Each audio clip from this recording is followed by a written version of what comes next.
Coming up in a few minutes on 4 Verts, I'm going to have 5 burning questions heading into Week 10 of the NFL season. One of those questions stems from last night's Thursday Night Football game, so stay tuned for that.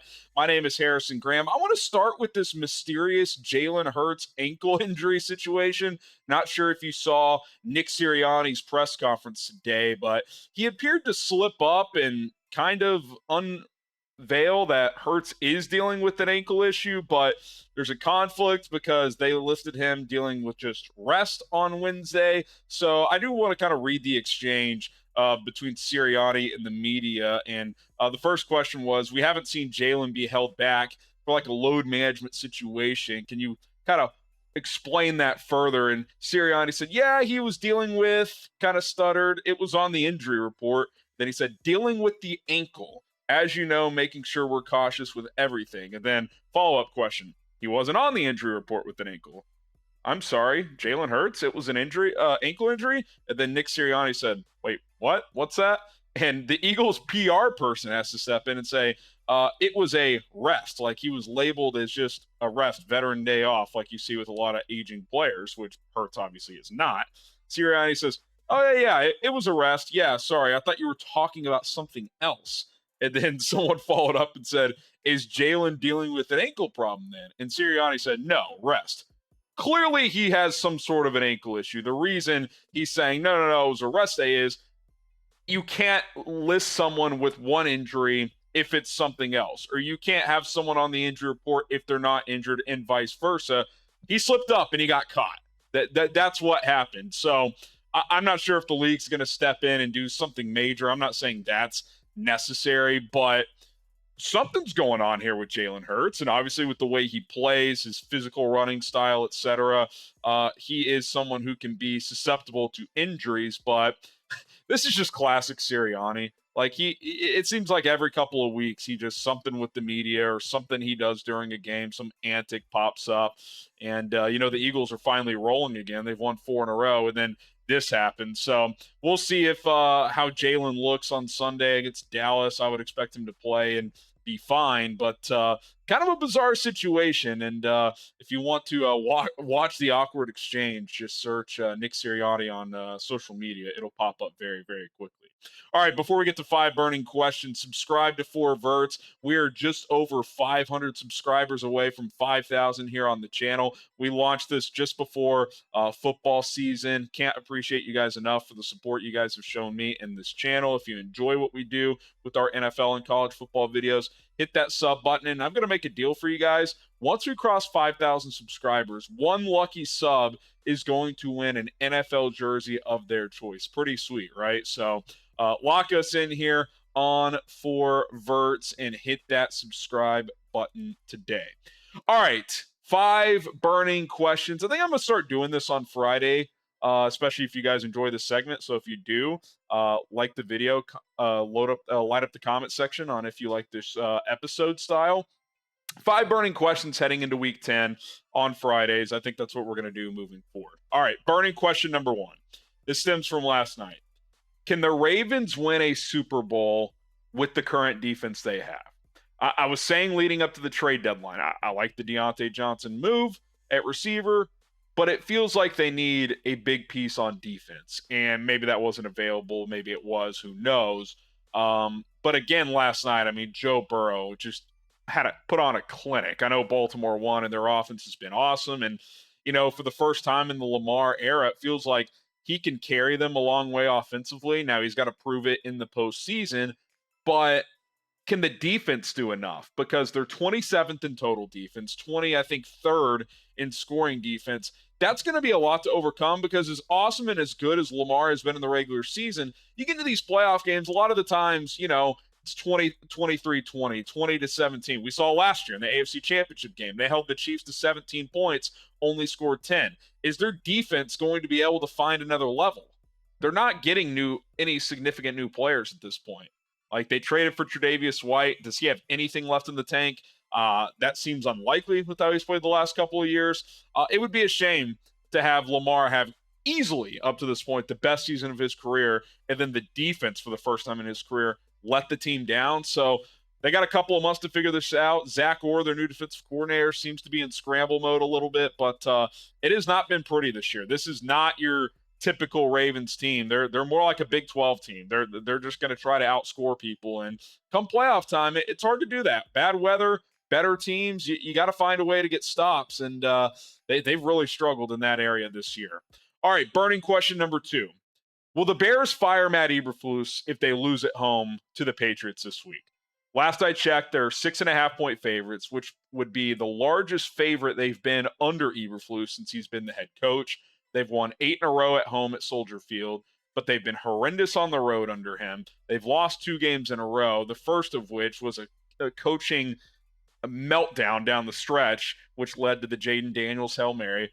His team rolled over last week in Arizona. Bears fans want change. Shane Waldron, the offensive coordinator, has been under fire. Caleb Williams has seemingly taken a step backwards the past couple of weeks.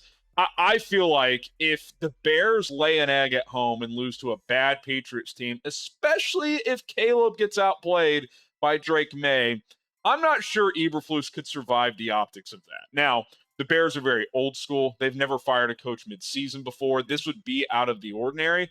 Well, the Saints had never done it either, and they just fired Dennis Allen when they lost to the Panthers.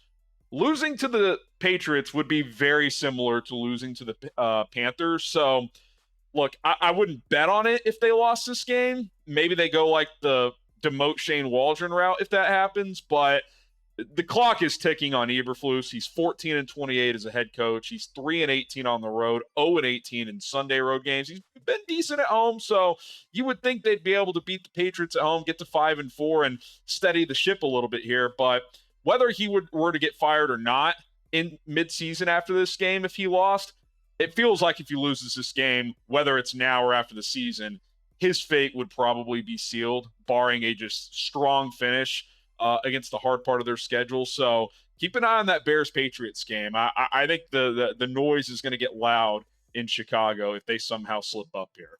Burning question number 3. Does Christian McCaffrey returning put the 49ers back into the Super Bowl conversation? Obviously, San Francisco's been up and down. They've had some injury issues. The defense hasn't been as good. The offensive line's been a little spotty. Brandon Ayuk's out for the year. But McCaffrey's back.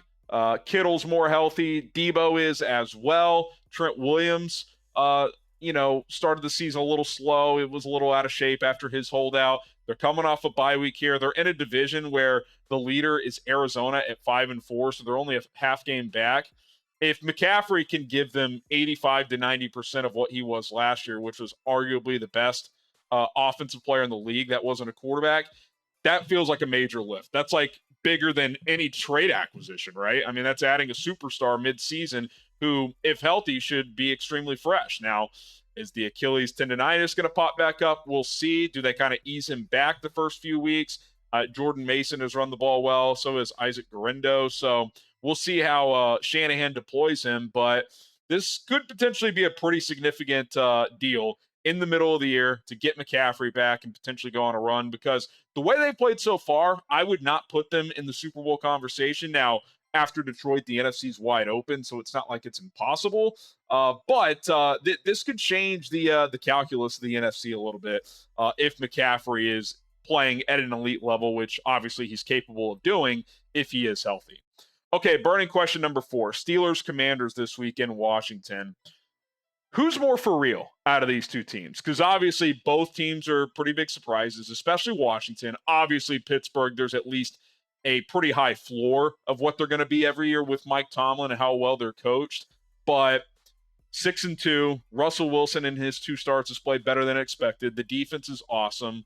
You know, the whole thing of going to the Fields-Wilson thing this year was, can they just be adequate at quarterback? Because they have not been since Ben Roethlisberger retired. Kenny Pickett, Rudolph, Trubisky, it's been atrocious. And, you know, when Fields was in there, it was at least okay. Russ has been above average. And if he can continue that with how good they play defense, they're at least a tough out. I don't know if they can beat the Chiefs in a playoff game, if they can beat a Buffalo or a Baltimore in a playoff game. They've historically played well against the Ravens in the regular season. But this is a big spot, especially for Washington, because While Washington is 7-2, they still have a rookie quarterback. Kingsbury's offenses historically kind of the second half of the season teeter off a little bit, so he's looking to change that narrative. And a lot of their wins are against bad teams, right? So this would be a really impressive win for Washington, especially if Jaden Daniels plays well against this defense, because Pittsburgh has a top 5 defense. So I'm very curious to watch this game and see which team is more for real, because it kind of feels like the winner of this game, you at least have to take seriously as a big-time contender. Doesn't mean the loser isn't a contender, but it feels like the winner kind of elevates themselves, launches themselves into that next upper tier category. So definitely excited to watch that game on Sunday. Okay, burning question number 5. Can the Texans get back on track offensively? Can they make a big statement and beat Detroit at home? They're 4-0 at home this year. But if you've watched the Texans the last month or so, and ironically that's without Nico Collins, who may return from injury this week, that would be a major lift.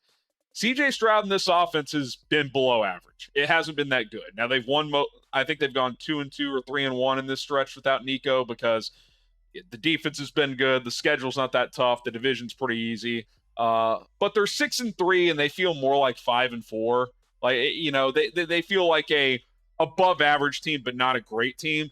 You beat Detroit at home and Stroud plays well and Collins returns and this offense looks like a different offense. You're like, okay, this is the team we thought they could be coming into the year. Obviously, they lost Stephon Diggs. That's a major blow. But Nico is your 1, Tank Dell is your 2, Dalton Schultz is a tight end. Like, you still have enough weaponry here, assuming Collins can get back and healthy. And talk about a massive opportunity on Sunday Night Football to just be like, hey, yeah, we're not one of these fraud teams we're being labeled as after they lost to the Jets last week. And they kind of got worked in the second half. So this is a big spot for them. And for Detroit, if they could win this game on the road, just continues to elevate their status as the team to beat in the NFC.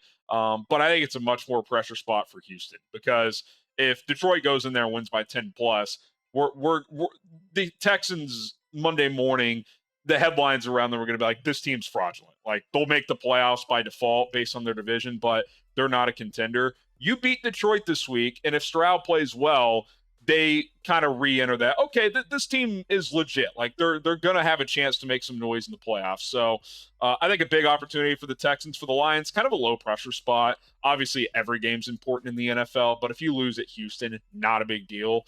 We'll see how that ends up shaking out on Sunday. But should be another good slate of games this week.